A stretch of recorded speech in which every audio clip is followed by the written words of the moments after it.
जय श्रीमन्नारायण। तो इस वीडियो में हम लोग भगवान श्री राम कौन हैं, कैसे हैं और क्या है उनका प्रभाव, क्या है वह उनकी वास्तविकता, यह जानने का प्रयास करेंगे और भगवान व्यास की वाणी का आश्रय लेंगे। तो भगवान व्यासदेव स्वयं श्री नारायण हैं। व्यास और नारायण स्वयं महाभारत में भी इसकी पुष्टि की गई है। और वही भगवान व्यास क्या कहते हैं, भगवान व्यास श्री राम हृदय में कहते हैं कि राम स्वयं परब्रह्म हैं, सनातन परमात्मा हैं, परमेश्वर हैं, अकर्ता हैं, परमानंद स्वरूप हैं, सच्चिदानंद घन हैं, सर्वात्मा हैं, सर्वरूप हैं, जगन्नाथ हैं, अविनाशी हैं, पुरुषोत्तम हैं, अंतर्यामी हैं और अद्वैत ब्रह्म हैं। सीता हनुमान जी को भगवान श्री राम के इसी रहस्य का उपदेश करती हैं। इसे राम हृदय कहा जाता है और इसी रहस्य का उद्घाटन शंकर जी ने पार्वती जी के प्रति किया है और इसे ही फिर ब्रह्मा जी ने नारद जी के प्रति किया है। अगला प्रमाण की तरफ बढ़ते हैं तो बहुत विशिष्ट अध्यात्म रामायण है और अध्यात्म रामायण भगवान श्री राम के स्वरूप का बहुत सम्यक रूप से सारे संशय का निवारण कर देता है। तो उसमें एकदम स्पष्ट वर्णन है कि क्षीर सागर के तट पर समस्त देवता भगवान की स्तुति करते हैं और क्षीराब्धिनाथ क्षीर साई भगवान श्री विष्णु जो चतुर्भुज रूप में प्रकट होते हैं और उनसे पूछते हैं कि क्या दिक्कत है। तो बोलते हैं कि रावण का वध आपको करना होगा, भगवान आपका शरणागति करते हैं। तो भगवान विष्णु बोलते हैं ठीक है, हम सूर्यवंश में रघुवंश में दशरथ जी के यहाँ पुत्र रूप से अवतार लेंगे और रावण का वध करेंगे।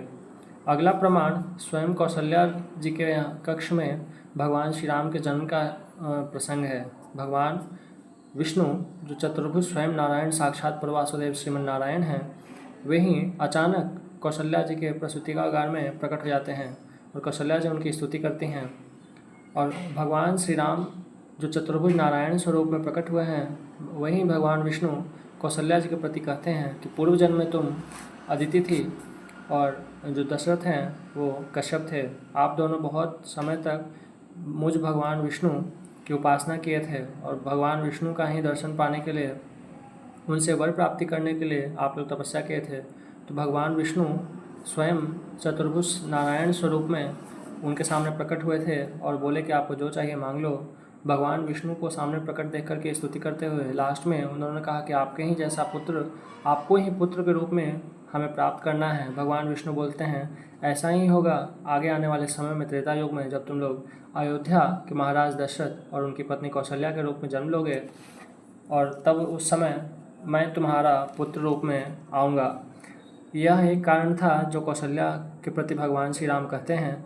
और वही भगवान नारायण कौशल्या जी को एक और बात बताते हैं कि पूर्व काल में क्षीर सागर के तट पर भगवान विष्णु यानी मुझसे ही स्वयं समस्त देवताओं ने प्रार्थना की है रावण वध के लिए। उस रावण आदि असुरों का विनाश करने के लिए भी मैं तुम्हारे पुत्र रूप से भूतल पर प्रकट हो रहा हूँ।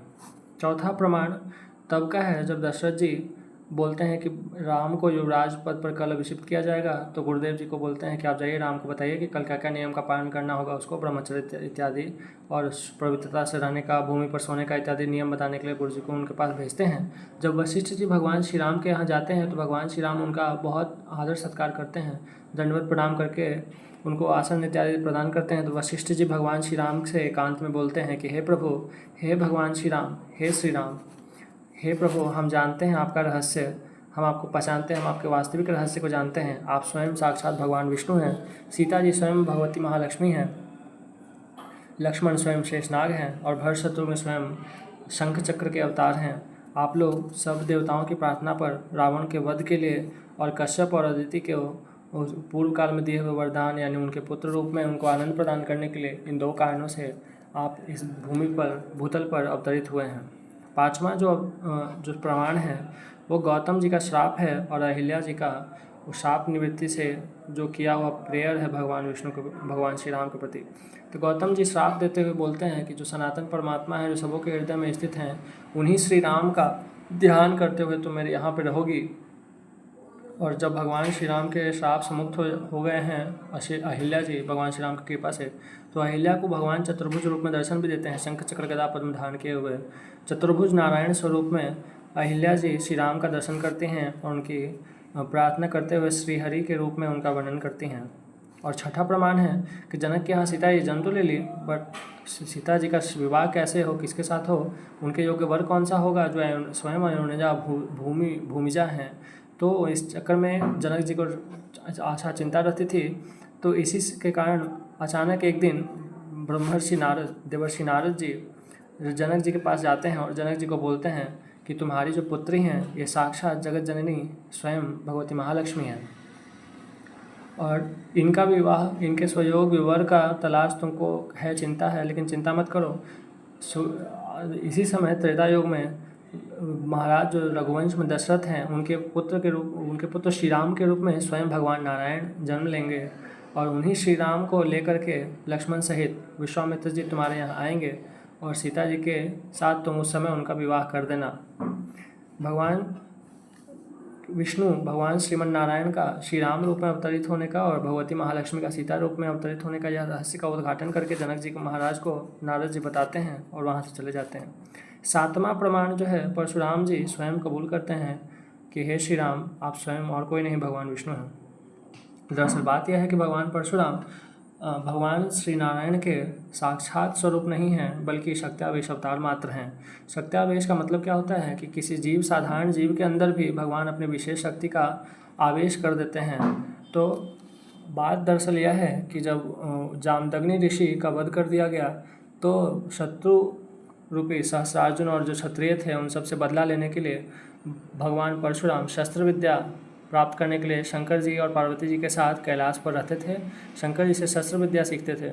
उसी समय पार्वती जी को एक दिन राम हृदय का जाप करते हुए देख करके उनसे पूछते हैं कि हे माता, हमको भी इसका उपदेश कीजिए, इसका रहस्य समझाइए, आप क्या बोल जप रही हैं, यह कौन सा रहस्य है। तो पार्वती जी से उनको राम हृदय का प्राप्त होता है रहस्य, और उसका जाप करके भगवान विष्णु की प्रसन्नता के लिए परशुराम जी बहुत तपस्या करते हैं। स्वयं भगवान विष्णु चतुर्भुज नारायण स्वरूप में प्रकट हो जाते हैं और परशुराम जी को दर्शन देते हैं। परशुराम जी बहुत स्तुति करते हैं और भगवान विष्णु बोलते हैं कि तुमको जो अपना प्रतिशोध लेना है तो मेरा ही एक शक्ति का एक अंश तुम्हारे अंदर आवेश के रूप में अवतरित हो जाएगा और तुम अपनी समस्त प्रतिशोध इत्यादि काम करने में सफल रहोगे। और इतना ही नहीं, मैं तुम्हें आगे आने वाले त्रेता युग में फिर से दर्शन दूंगा। उस समय मैं रघुवंश में दशरथ जी के पुत्र श्री राम के रूप में रहूँगा और तुम मुझे मेरी मूल प्रकृति के साथ मेरा दर्शन करोगे, जो कि सीता जी रहेंगे उस समय। तो शादी के बाद जब बारात वापस लौटने लगी उस समय अचानक मौसम बिगड़ने लगा। सब चिंतित हो गए कि ये कौन सा अशुभ समय आ गया है। तो उस समय परशुराम जी दिखाई दिए और परशुराम जी राम जी से बोलते हैं कि इस धनु पर प्रत्यंचा चढ़ाओ और मुझसे द्वंद्व युद्ध करो। उस समय भगवान विष्णु उस वैष्णव धनुष को भगवान श्री राम अपने जब हाथ में लेने लगते हैं तो वह विष्णु स्वरूप भगवान श्री राम के हाथ में स्वयं चला जाता है। परशुराम जी स्वयं समझ जाते हैं कि पूर्व काल में भगवान श्री विष्णु कहा था कि मैं श्री राम रूप में तुम्हें फिर से दर्शन दूंगा त्रेता युग में, उस समय तुम मुझे पहचान जाओगे और मुझे मेरी पूर्ण प्रकृति सीता के साथ देखोगे। तो उसी समय परशुराम जी समझ गए कि ये श्री राम जो मेरे सामने खड़े हैं साक्षात स्वयं विष्णु हैं। उनको प्रणाम करके उनकी बहुत स्तुति करके और उनकी नित्य सेवा और प्रेम लक्षणा भक्ति का वर प्राप्त करके परशुराम जी बहुत हर्षित होकर वहाँ से स्तुति करके चले जाते हैं। और आठवां प्रमाण जो है स्वयं श्री नारद जी के यहाँ से है। जब अयोध्या में भगवान श्री राम शादी करके लौटे हैं, भगवान श्री राम अयोध्या में श्री जी के साथ रहने लगे हैं, उसी समय नारद जी श्री राम के पास अचानक एक दिन आ जाते हैं और बोलते हैं कि हे प्रभु, पूर्व काल में देवताओं ने आपसे जो प्रार्थना की थी रावण वध के लिए, रावण इत्यादि दुष्टों का विनाश करने के लिए आप इस भूतल पर आ तो गए हैं, तो अगर आप यहाँ राज करने लगेंगे तो उनका विनाश कैसे होगा। ऋषि मुनि जो दंडक वन में, दंडक आदि वनों में राक्षस उनको मारकर खा जा रहे हैं तो उनकी रक्षा कैसे होगी। तो भगवान से वनवास का प्रार्थना करते हुए और उनको अपने पूर्व काल में देवताओं को दिए हुए वचन का स्मरण कराते हुए नारद जी भगवान श्री राम के पास आते हैं और उनकी स्तुति करके उनको भगवान फिर से आश्वासन देते हैं कि आप चिंतित न हो, मुझे सब पता है और मैं अपने वनवास जाने वाला ही हूँ, कल ही के दिन मैं वन को जाऊँगा, ऐसा कहकर श्री राम नारद जी से बोलते हैं। और नौवां जो है इसी प्रसंग में एक और आएगा कि विश्वामित्र जब आए हैं राम लक्ष्मण को मांगने के लिए, अपना यज्ञ का पूर्ति करने के लिए, तो दशरथ देने के लिए तैयार नहीं होते हैं। तो विश्वामित्र बोलते हैं कि हे वशिष्ठ जी, आप ही दशरथ को समझाइए। तो दशरथ जी को वशिष्ठ जी कोने में लेके जाते हैं और एकांत में बोलते हैं कि किसी को बताने लायक नहीं, एक ऐसा गुप्त बात मैं तुम्हें बता रहा हूँ, उसको किसी को सामने प्रकट नहीं करना। ये राम जो तुम्हारे बड़े पुत्र हैं, ये और कोई नहीं, स्वयं भगवान विष्णु हैं, जो देवताओं की प्रार्थना से रावण वध के लिए तुम्हारे पुत्र रूप से अवतरित हुए हैं, इस भूतल पर प्रकट हुए हैं। और ये जो लक्ष्मण इनके अनुगामी हैं, ये स्वयं शेषनाग हैं, और ये भरत शत्रुघ्न जो हैं, ये स्वयं भगवान विष्णु के ही आयुध शंख चक्र हैं। और अगला जो प्रमाण है वह स्वयं अग्नि है, जो कि खीर को जब प्रकट लेके हुआ है तो बोलता है कि इस खीर को आप अपनी रानियों को बांट दें, इस खीर को खाने से अवश्य ही सनातन परमात्मा को आप अपने पुत्र रूप में प्राप्त करेंगे। अगला जो प्रमाण है वह वामदेव ऋषि का है। जब अयोध्यावासी श्री राम जी के वनवास होने पर उनके साथ साथ पीछे पीछे चलने लगे तो उनको अपार दुख हुआ। तो भगवान श्री राम के संकेतानुसार वामदेव जी अयोध्या वासियों को एकत्र करके उनको एकांत में बताते हैं कि यह भगवान जो विष्णु हैं, ये स्वयं भगवान विष्णु ही श्री राम रूप में इस समय भूतल पर प्रकट होकर के लीला कर रहे हैं, और ये सत्य संकल्प प्रभु रावण आदि दुष्टों का विनाश करने के लिए ही वन को जा रहे हैं। इनकी लीला वे सत्य संकल्प हैं, इसलिए वे वन को निश्चित ही जाएंगे। इसलिए आप लोग दुखी न हो और भगवान विष्णु स्वरूप श्री राम और भगवती महालक्ष्मी स्वरूपा श्री सीता जी दोनों के प्रति हृदय में प्रेम इत्यादि ध्यान करके और उनको जाने दें और उनके प्रति भक्ति का भाव रखकर अयोध्या में अपनी उपासना करें। अगला जो प्रमाण है भरद्वाज मुनि के यहाँ जब भगवान श्री राम जाते हैं तो भरद्वाज मुनि उनको बोलते हैं, हे प्रभु, मैं जानता हूँ आप स्वयं भगवान श्री हरि हैं, आप स्वयं भगवान विष्णु हैं, सीता जी स्वयं लक्ष्मी हैं।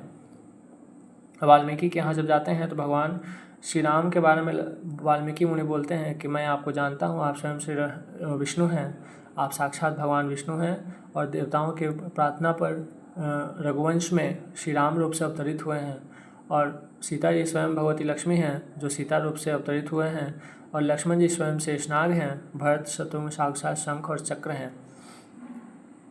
कौशल्या जब जाने लगती हैं, भगवान श्री राम का वनवास हो जाता है तो कौशल्या जी उदास होकर बोलती हैं कि देखो, मेरे जैसा हतभागा कौन होगा, स्वयं सनातन परमात्मा मेरे पुत्र बन करके मेरे यहाँ प्रकट हुए, लेकिन मैंने उन्हीं को वन में भेज दिया। अगला प्रमाण है जब भरत पहुँच जाते हैं राम जी के आश्रम पर तो वहाँ पे भगवान व्यास यह नहीं लिखते हैं कि श्री राम के आश्रम के पास भरत आए हैं। भगवान व्यास के वचन हैं कि जब भगवान श्री हरि के आश्रम के निकट भरत जी पहुँच गए हैं, तो यहाँ श्री राम को श्री हरि कहा गया।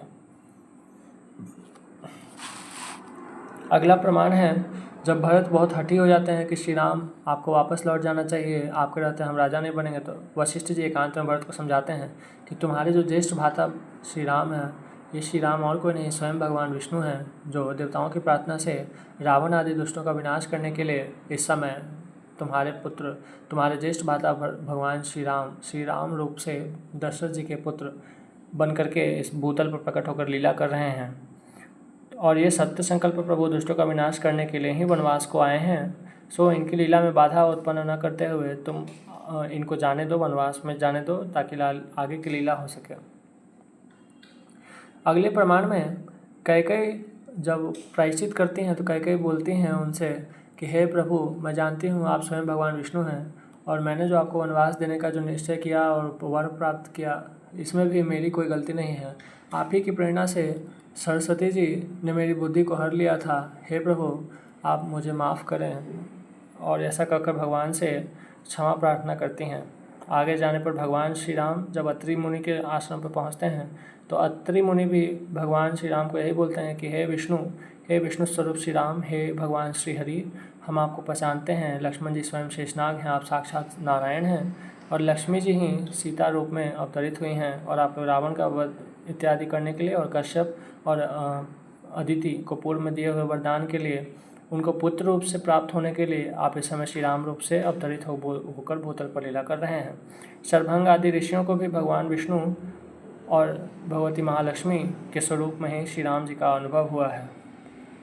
जब भगवान श्री राम दंडकारण्य में मुनियों से पास दंडकारण्य में गए तो दंडकारण्य में मुनि लोग भगवान श्री राम को देखने आए। भगवान श्री राम की शरणागति करके कहते हैं कि हे श्री हरि, हे भगवान श्री हरि, हे भगवान श्री हरि, आप ही समस्त लोकों के मालिक हैं, सर्वलोक महेश्वर हैं, और आप हम सभी की रक्षा करें। आपके अलावा और कोई रक्षक नहीं है। हम सभी आपकी शरणागति करते हैं। तो यहाँ पे दंडकारण्य वासियों ने भगवान श्री राम को हे भगवान श्री हरि ऐसा कहकर संबोधित किया है। भगवान श्री राम आगे जाने पे अगस्त्य मुनि के आश्रम में जाते हैं। वहाँ भी भगवान अगस्त्य मुनि जो हैं वो भगवान विष्णु और लक्ष्मी जी को श्री और लक्ष्मण जी को शेषनाग कहते हैं। और जब खरदूषण का वध हो जाता है और शूर्पणखा इसका बात पता चलता है रावण को, तो रात भर नींद नहीं आता। रावण यही सोचता रहता है कि खरदूषण दोनों मेरे समान ही बलवंत थे, उन दोनों को बिना भगवान श्रीहरि के और कोई अकेले हाथों नहीं मार सकता है। तो यहाँ भी अप्रत्यक्ष संकेत है कि भगवान की भगवत्ता को रावण जानने लगा था हल्का हल्का, उसको रात भर नींद नहीं आई और वह सीता का अपहरण करने के लिए इसीलिए निश्चित कर लेता है कि अगर भगवान होंगे तो परम धाम यानी मुक्ति मिल जाएगा उनके हाथ मरने से, और अगर कोई साधारण व्यक्ति होगा तो परम सुंदरी सीता का भोग करेगा। तो अगला जो प्रमाण है वह मारीच बताता है रावण को कि हे रावण, मैंने वन में बसने वाले ऋषियों से सुना है कि राम और कोई नहीं स्वयं भगवान श्रीहरि हैं, साक्षात विष्णु हैं, जो इस समय पृथ्वी पर रावण आदि दुष्टों का विनाश करने के लिए लीला कर रहे हैं। जटायु जब सारूप्य मुक्ति प्राप्त कर लेता है तो शंख चक्र गदा पद्म से विभूषित होकर वैकुंठ लोक को प्राप्त होता है और भगवान श्री राम को स्तुति करता है। यहाँ भी भगवान श्री राम सारूप्य मुक्ति प्रदान करते हुए वैकुंठनाथ के रूप में अपने दिव्य ऐश्वर्य को अपनी लीला में ही अतिमानुष चरित्र के रूप में दिखाते हैं।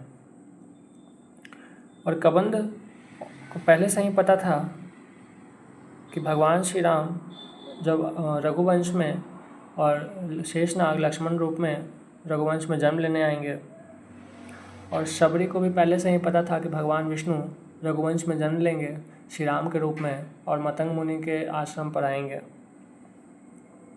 हनुमान जब पहले राम जी से मिलते हैं उस समय हनुमान जी भी पूछते हैं कि आप नर नारायण ऋषि हैं या फिर त्रिदेवों में से कोई हैं, और या फिर आप स्वयं भगवान श्रीमन नारायण हैं जो भूमि का भार हरने के लिए इस धरा पर विचर रहे हैं। और बाली जब लड़ने जा रहा है सुग्रीव से तो बाली भी बोलता है अपनी पत्नी से कि बाली, मैंने भी सुना है ऋषियों से कि श्री राम जो हैं स्वयं साक्षात नारायण हैं, लेकिन वो सम हैं, उनका किसी के प्रति पक्षपात नहीं है, और अगर वे स्वयं नारायण ही हैं तो उनको अपने प्रेम से मैं अपने वश में कर लूँगा, उनसे भयभीत नहीं होने का जरूरत नहीं है। और श्री राम जब देखते हैं कि सुग्रीव उनके काम को भूल गया तो उस समय श्री राम भी लीला करते हुए ही क्रोध धारण करने की लीला करते हैं। वहाँ भी वर्णन है कि श्री राम जो परब्रह्म हैं, अभेद हैं और सच्चिदानंद घन हैं, समस्त मायापति हैं, उनको कभी क्रोध हो सकता है? यह तो क्रोध धारण करने के लिए एक प्रभु की लीला मात्र है। अगला जो प्रमाण है वह इसी रामायण के अंतर्गत स्वयं प्रभा नाम की जो दिव्य गुफा के अंदर जो तपस्विनी थी, वो जो भगवान विष्णु के दर्शन करने के लिए, भगवान विष्णु को ही प्राप्त करने के लिए जो तपस्या कर रही थी, उसके स्वयं के मुख्य वचन हैं। वो जानती थी कि वो भगवान साक्षात नारायण, स्वयं साक्षात नारायण श्री राम रूप में अवतरित हैं। उनकी पत्नी सीता का हरण हो गया है। वानर लोग उनकी पत्नी का अन्वेषण करते हुए उस गुफा में घुसते हैं। तो स्वयं प्रभा उनको जानकारी दे करके और सीधे श्री राम जी के पास पहुंचती है। श्री राम जी का दर्शन करते हैं, पुलकित हो जाती है, आँख में प्रेमाश्रु आ जाते हैं, वचन गदगद हो जाता है और भगवान श्री राम के ही प्राप्ति हो जाती है, जो कि भगवान स्वयं साक्षात नारायण स्वरूप है। संपाति के भी वचन है कि संपाति बोलता है कि जब त्रेता युग आएगा, वैवस्वत मनु का 28वां चतुर्युगी का त्रेता युग जब आएगा तो स्वयं भगवान विष्णु दशरथ पुत्र श्री राम के रूप में अवतरित होंगे।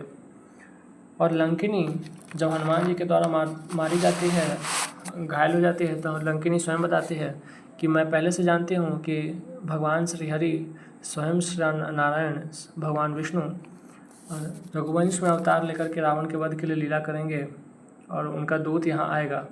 हनुमान स्वयं रावण को शिक्षित करते हैं कि राम जो हैं साक्षात नारायण हैं, उनकी पत्नी साक्षात जगत जननी है जिनका तुमने हरण कर लिया है। और श्री राम हनुमान जी को आलिंगन प्रदान करते हुए बोलते हैं कि मुझ सनातन परमात्मा का आलिंगन प्राप्त हो जाए, इससे बढ़कर कोई और फल नहीं है।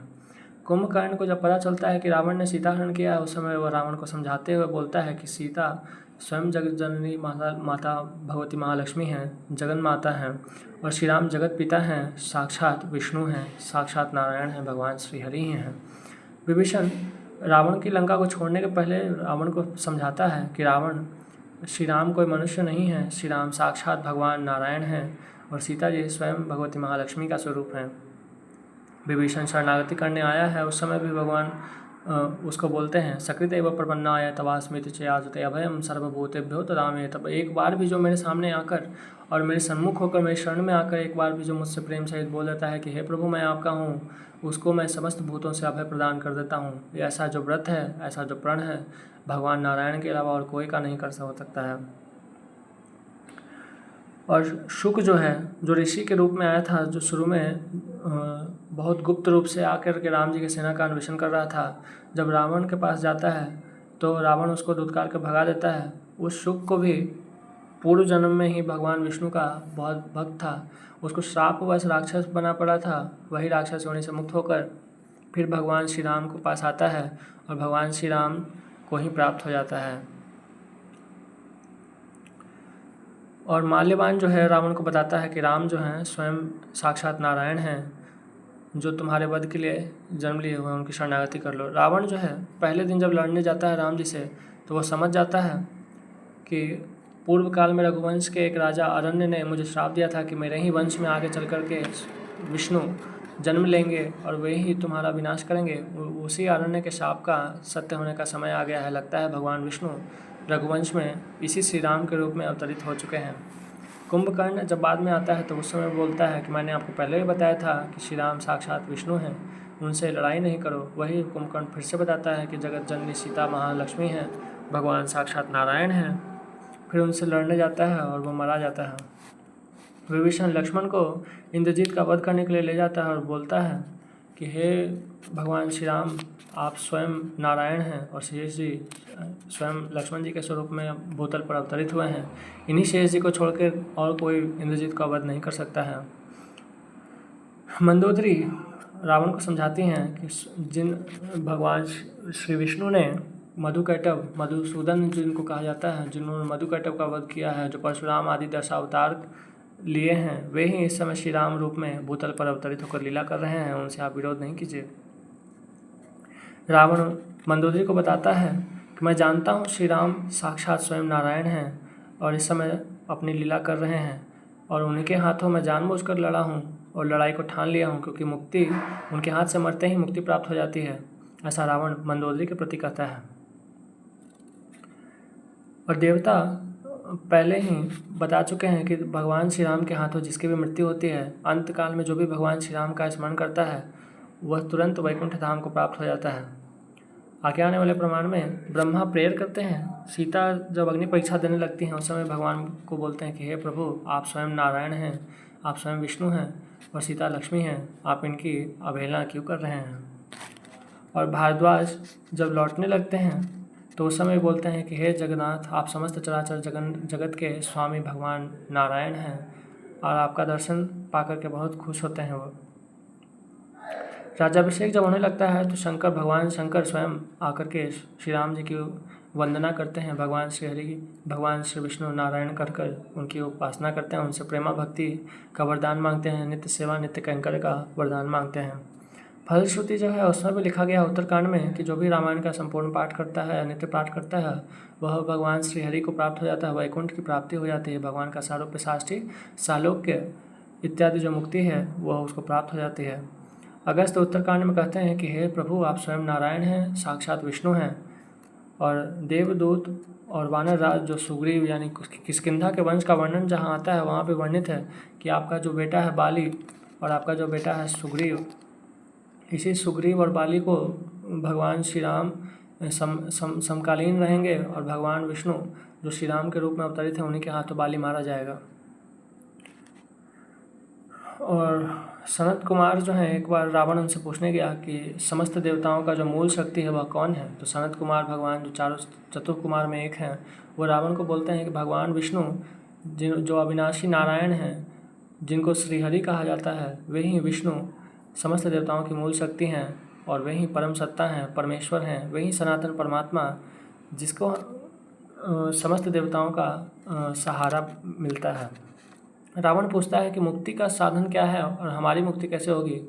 और रावण जब देखता है कि जब जाता है श्वेत द्वीप के लड़ने के लिए, भगवान विष्णु को ललकारने के लिए श्वेत द्वीप में जाता है क्षीर सागर के तट पर, लेकिन वहाँ की जो साधारण गोपिका है वही उसको हाथ से पकड़ लेते हैं तो छुड़ा नहीं पाता है। रावण आश्चर्यचकित हो जाता है कि भाई भगवान विष्णु के इस श्वेत द्वीप जो धाम है, क्षीर सागर जो धाम है, यहाँ की जो साधारण परिचायिका है इसके सामने भी हमारा शक्ति नहीं है कुछ काम का। तो इसी लोक को हम प्राप्त होंगे तो कैसे प्राप्त होंगे। तो सनत कुमार जी से पूछता है। सनत कुमार जी बताते हैं कि अगर भगवान विष्णु के हाथ से कोई मारा जाता है तो उसको मुक्ति की प्राप्ति हो जाती है।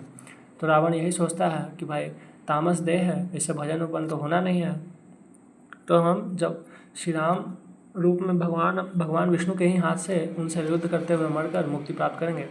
तो रावण को सनत कुमार आगे बताते हैं कि आगे आने वाले 28वें चतुर्युगी के त्रेता युग में रघुवंश में महाराज दशरथ होंगे। उन्हीं के पुत्र के रूप में भगवान विष्णु श्री राम रूप में होकर भूतल पर अवतरित होंगे। उस समय तुम उनसे लड़ाई करके और मुक्ति प्राप्त कर सकते हो। उसी समय सीता हरण का यही कारण, मेन कारण, जो रावण जानबूझकर सीता जी का हरण किया मुक्त होने के लिए। और देवा और सीता ये सब जो हैं, सीता जी जब भूमि प्रवेश करने लगी उस समय भी वैष्णव स्वरूप का स्मरण ब्रह्मा ने करवाया है।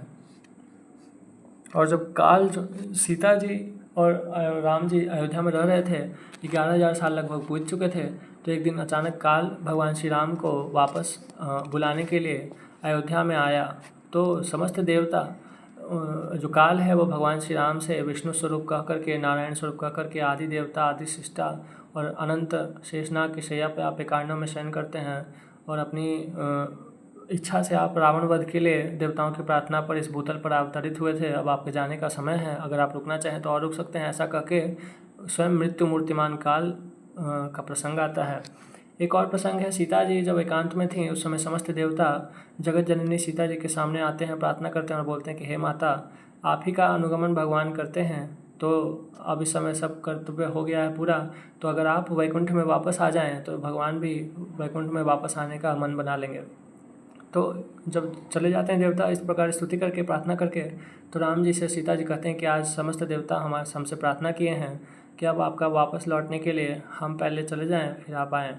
भगवान श्री राम इसी कारण को सच करने के लिए वाल्मीकि रामायण का जो लेखन काल होने वाला था उस समय सीता जी को अपनी मूर्तिमान कृपा के रूप में वाल्मीकि जी के यहाँ भेज देते हैं।